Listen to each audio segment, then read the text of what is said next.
मैं हूं आपकी टीचर मुबीना बारी और आप देख रहे हैं एफर्ट फॉर सक्सेस। मज़ीद वीडियोस और अपडेट के लिए आप हमारी वेबसाइट विजिट कर सकते हैं। उसके अलावा आप हमें हमारे फेसबुक पेज पर भी फॉलो कर सकते हैं। आज की इस क्लास में हम डाटा वैलिडेशन पर बात करेंगे। वैलिड होने का मतलब है किसी काम या किसी बात या किसी चीज का अहल होना, जो मेयार या क्राइटेरिया सेट किए होते हैं उन पे पूरा उतरना।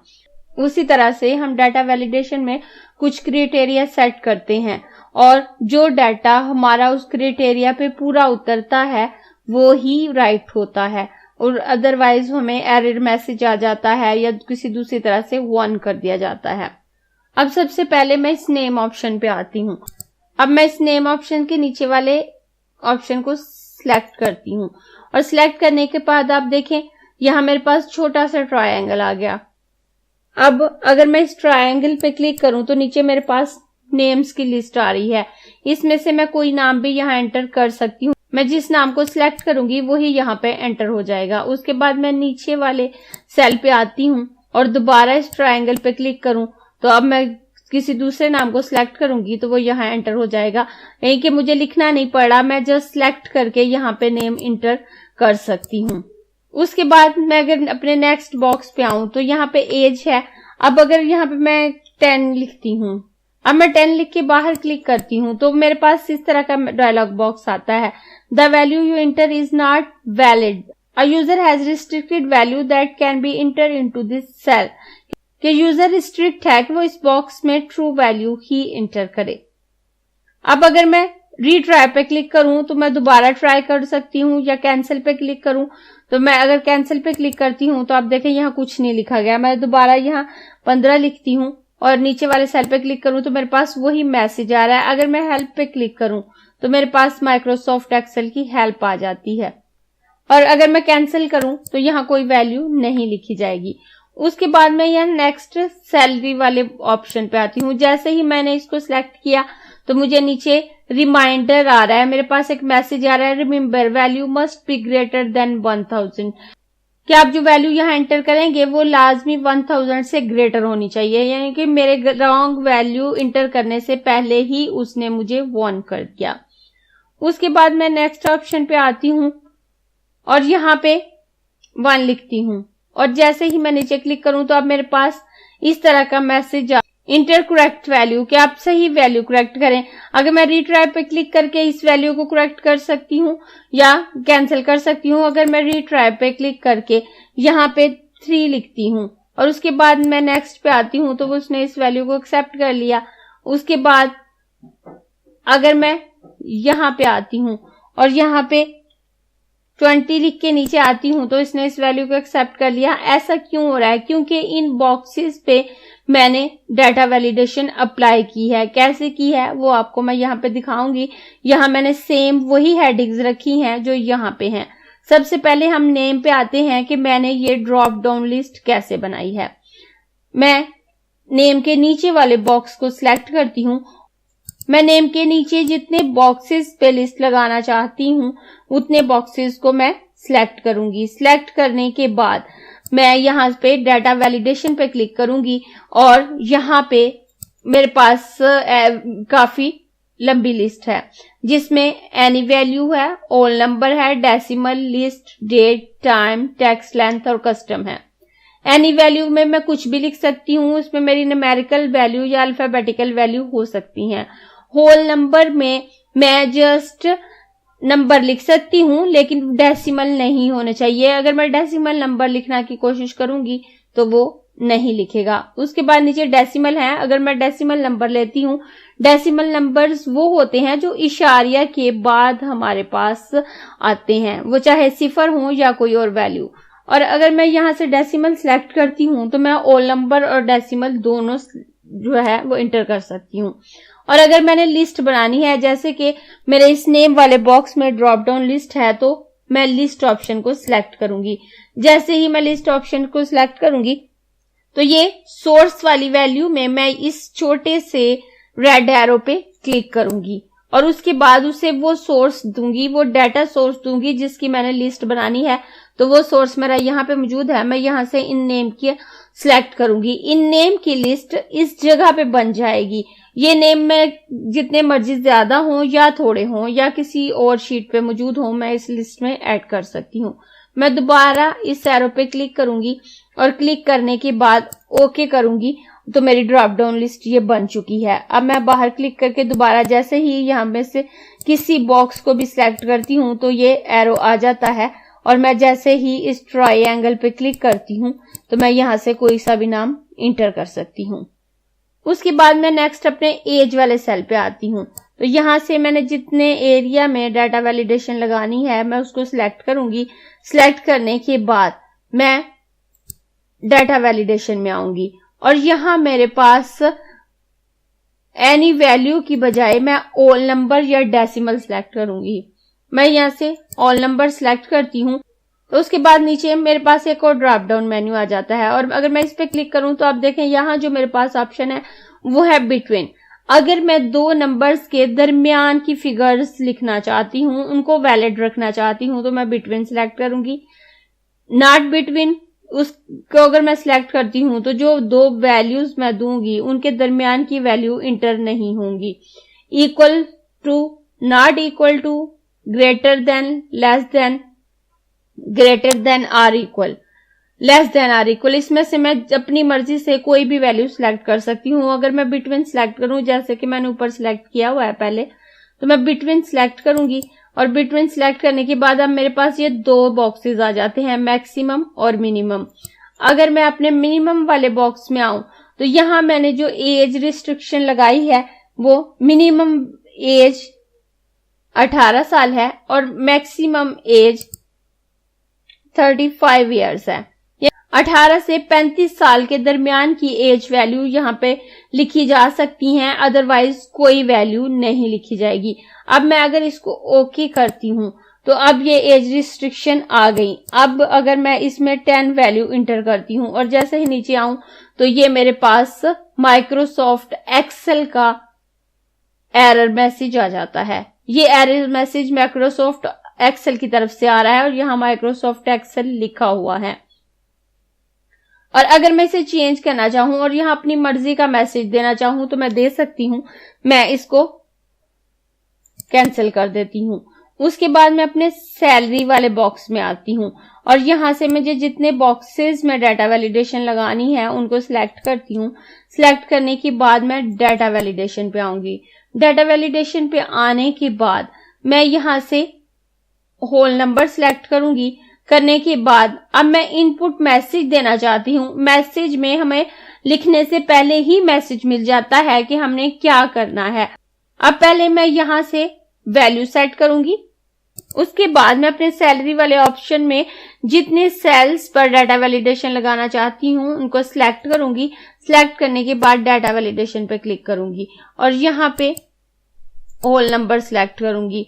अब मैं यहाँ बिटवीन के बजाय ग्रेटर देन सिलेक्ट कर लेती हूँ और मिनिमम वैल्यू 1000 दे देती हूँ कि जो वैल्यू मैं यहाँ इंटर करूंगी 1000 से ग्रेटर होनी चाहिए। और उसके बाद मैं इनपुट मैसेज लिखना चाहूंगी। मैं इनपुट मैसेज लिखने के लिए इस इनपुट मैसेज पे क्लिक करूंगी और यहाँ मैं इसका टाइटल दे सकती हूँ। टाइटल में मैं कुछ भी दे सकती हूँ। मैं रिमेंबर लिख देती हूँ। मैं रिमेंबर लिख देती हूँ। उसके बाद नीचे इनपुट मैसेज में मैं लिखती हूँ value must be greater than 1000 और ओके कर देती हूँ। तो अब आप देखें मैंने एज रिस्ट्रिक्शन लगाई है कि मुझे 18 से 35 साल की एज लिखनी है। अब अगर यहाँ मैं 15 साल लिखती हूँ, मैं यहाँ 15 लिख के जैसे ही इस सेल से बाहर आना चाहूंगी तो ये मुझे माइक्रोसॉफ्ट एक्सेल का मैसेज मिल जाएगा कि the value you enter is not valid.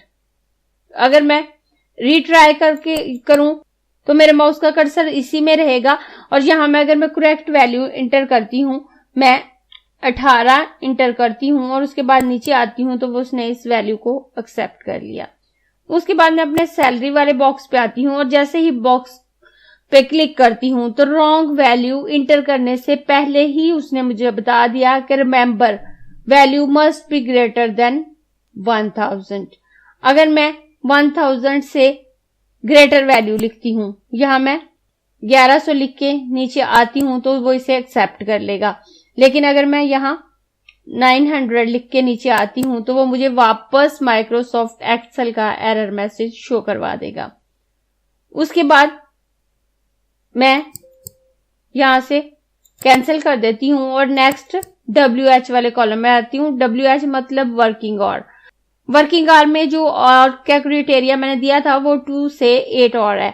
तो मैं यहाँ पे सेल सिलेक्ट कर लेती हूँ जितने सेल पे मुझे डाटा वैलिडेशन लगानी है, और इनको सिलेक्ट करने के बाद डाटा वैलिडेशन पे आऊंगी और यहाँ पे ऑल नंबर सिलेक्ट करूंगी। ऑल नंबर सिलेक्ट करने के बाद मिनिमम में 2 लिखूंगी और मैक्सिमम में 8 लिखूंगी, और उसके बाद मैं एरर अलर्ट लिखूंगी। और यहाँ मेरे पास स्टाइल है कि मैं इस एरर अलर्ट पे उसकी स्टाइल, क्या स्टाइल शो करना चाहती हूँ, स्टॉप, वार्निंग, इंफॉर्मेशन। अगर मैं वार्निंग लिखूं तो मुझे वार्निंग लिखा हुआ शो आ जाएगा और ये मेरा साइन साथ आएगा, और अगर मैं स्टॉप लिखूं तो साइन इस तरह से आएगा। अगर मैं वार्निंग ही लिखती हूँ तो उसके बाद मैं यहाँ टाइटल दे सकती हूँ। टाइटल में मैं स्टॉप लिख देती हूँ और उसके बाद मैसेज में लिख देती हूँ must be inter correct value, और उसके बाद ओके कर देती हूँ। अब देखिए मैं यहाँ पे अगर 1 इंटर करूं और नीचे आऊं तो मेरे पास ये वार्निंग मैसेज आ जाएगा। यहाँ जो मैंने वार्निंग सिलेक्ट किया था तो मुझे ये साइन शो हो रहा है। अगर मैं स्टॉप सिलेक्ट करती तो यहाँ मेरा क्रॉस आ रहा होता, और जो कि मैंने टाइटल में स्टॉप लिखा है तो यहाँ स्टॉप लिखा हुआ रहा है। अगर मैं कोई और वर्ड लिखती तो वो शो हो रहा होगा must be inter correct value. अब अगर मैं इसे यस करती हूँ तो ये मेरा लिखा जाएगा, और अगर नो करती हूं तो नहीं लिखा जाएगा। कैंसिल करने से ये कैंसिल हो जाएगा। अगर मैं यहाँ पे यस करती हूं तो वो इस वैल्यू को एक्सेप्ट कर लेगा। जब हमें माइक्रोसॉफ्ट एक्सेल का एरर मैसेज आता है और हम एरर अलर्ट सिलेक्ट नहीं करते तो उस वक्त हम अगर रॉन्ग वैल्यू को रीट्राई करते हैं तो वो इसे एक्सेप्ट नहीं करता। उस तरह से हमारे पास जो मैसेज आता है वो रीट्राई का आता है। मैं दोबारा आपको दिखाती हूँ। यहाँ पे मैं 6 लिखूंगी और जैसे ही मैं बाहर क्लिक करूंगी तो आप देखिए ये रीट्राई का ऑप्शन आ रहा है। जब हमारे पास रीट्राई का ऑप्शन आता है तो हम इसे लिख नहीं सकते, वो हमारी इस वैल्यू को, इस रॉन्ग वैल्यू को एक्सेप्ट नहीं करता हमारा ये सॉफ्टवेयर। लेकिन अगर मैं इसे कैंसिल करती हूं और इस WH वाले कॉलम में निचले सेल पे आती हूं और यहां पे मैं 9 इंटर करती हूँ, और जैसे ही मैं बाहर आती हूँ तो मेरे पास ये एरर अलर्ट आ रहा है must be inter correct value. लेकिन अगर मैं यहाँ पे यस करती हूँ तो वो इस रॉन्ग वैल्यू को एक्सेप्ट कर लेगा। एरर अलर्ट लगाने से वो हमारी रॉन्ग वैल्यू हमें बता तो देता है कि आपकी वैल्यू रॉन्ग है, लेकिन अगर हम यस करते हैं तो वो इस वैल्यू को एक्सेप्ट भी कर लेता है। जैसे मैं यस करूं तो वो इस वैल्यू को एक्सेप्ट कर लेगा। उसके बाद अगर मेरा टेबल बन चुका है, मैं अपना टेबल बना चुकी हूं, तो मैं उसको सिलेक्ट करूंगी। सिलेक्ट करने के बाद अगर मैं उस पर डाटा वैलिडेशन लगाना चाहूं तो मैं अपने इस ऑप्शन पे आऊंगी और यहां पे एनी वैल्यू की बजाय डेसिमल पे आऊंगी और बिटवीन में मिनिमम वैल्यू मैं यहां पे दे देती हूं 500 और मैक्सिमम वैल्यू मैं दे देती हूं 800, और 800 देने के बाद मैं ओके करती हूं। अब इसमें मेरी डाटा वैलिडेशन तो अप्लाई हो गई, लेकिन इसने इसमें से कोई डाटा रिमूव नहीं किया। इस तरह से हमारा सॉफ्टवेयर कोई भी इनकरेक्ट डाटा रिमूव नहीं करता जब हम ऑलरेडी किसी बने हुए टेबल पे वर्क कर रहे होते हैं। तो अगर मैं इस डाटा वैलिडेशन के दरमियान में क्लिक करती हूं तो मेरे पास इस तरह का मैसेज बॉक्स आता है जिसमें मैं अपनी वैलिडेशन लगाने के लिए वर्किंग करती हूं। लेकिन अगर मैं स्मॉल ट्रायंगल पे क्लिक करूं तो मेरे पास इस तरह के 3 ऑप्शन आते हैं, data validation, circle, invalid data. अब जैसे मैंने इस टेबल पे वैलिडेशन लगा दी कि मुझे 500 से ग्रेटर और 800 से लेस वैल्यूज जो हैं वो मेरी वैलिड हैं, बकाया इनवैलिड हैं। तो अगर मैं सर्कल इनवैलिड पे क्लिक करूं तो आप देखें जो मेरी रॉन्ग वैल्यू थी उस पे उसने सर्कल लगा दिया। सिर्फ मेरी 654, 567, 567 3 वैल्यूज ऐसी हैं जो कि वैलिड हैं और बकाया तमाम वैल्यूज को उसने इनवैलिड कर दिया। अब मैं दोबारा अगर इस क्राइटेरिया को चेंज करूं और यहां पे मैक्सिमम वैल्यूज को 900 कर दूं और मिनिमम वैल्यूज को 400 करके ओके करूं, तो आप देखें 900 से छोटी और 500 से बड़ी वैल्यू पे से सर्कल रिमूव हो गए। अब अगर इन सर्कल को मैं खत्म करना चाहूं, जो सर्कल मैंने लगाए हैं, तो मैं यहाँ पे आऊंगी और नीचे क्लियर वैलिडेशन सर्कल है, अगर मैं इस पे क्लिक करूं तो ये तमाम सर्कल गायब हो जाएंगे। मैं दोबारा डाटा वैलिडेशन पे क्लिक करती हूं और अलो ऑप्शन के इस ड्रॉप डाउन मेन्यू पर क्लिक करती हूं। तो यहां मैं आपको बता चुकी हूं कि एनी वैल्यू से आप कोई भी वैल्यू एंटर कर सकते हैं, ऑल नंबर से आप कोई भी नंबर ऐड कर सकते हैं, डेसिमल से आप डेसिमल नंबर ऐड कर सकते हैं और होल नंबर भी, लिस्ट से आप लिस्ट बना सकते हैं, डेट से आप डेट ऐड कर सकते हैं, टाइम से आप टाइम, और टेक्स्ट लेंथ ऑप्शन अगर सिलेक्ट करते हैं, अगर आपने अपने डाटा में टेक्स्ट लिखना है, जैसे कोई नाम लिखना है, तो यहां से आप टेक्स्ट लेंथ भी सिलेक्ट कर सकते हैं कि आपके टेक्स्ट की लेंथ कितनी होनी चाहिए, वो 5 फिगर की हो, वो 3 फिगर की हो या कोई और। जैसे मैं इसको कैंसिल करती हूं और कैंसिल करने के बाद यहां से इस कॉलम को सिलेक्ट करती हूँ। सिलेक्ट करने के बाद डाटा वैलिडेशन पे आती हूँ और यहां से एनी वैल्यू के बजाय टेक्स्ट लेंथ पे क्लिक करती हूँ। तो टेक्स्ट लेंथ बिटवीन यहां से सिलेक्ट करती हूँ और मैं यहाँ पे मिनिमम में 4 और मैक्सिमम में 6 सिलेक्ट करके ओके करती हूँ। तो मैंने अपने इस डाटा को ये कहा कि मुझे 4 to 6 अल्फाबेट के दरमियान में टेक्स्ट वैल्यू चाहिए। अब अगर मैं यहाँ 2 अल्फाबेट लिखती हूँ और नीचे आती हूँ तो आप देखें एरर मैसेज आ रहा है। अब अगर मैं यहाँ पे 4 अल्फाबेट लिखती हूँ, कोई से भी 4 लिख देती हूँ और नीचे आती हूँ तो उसने एक्सेप्ट कर लिए। लेकिन अगर मैं इन अल्फाबेट का तादाद को 6 से ज्यादा कर देती हूँ और नीचे आती हूँ तो वो वापस मुझे एरर मैसेज शो करवा रहा है। अब मैं यहाँ पे इसे क्लोज कर देती हूँ। अब अगर देखें यहाँ पे मैं नाम लिख लेती हूँ, अली लिखा, स्पेस दी और साथ 1 लिखा और नीचे क्लिक किया तो उसने इसे एक्सेप्ट कर लिया।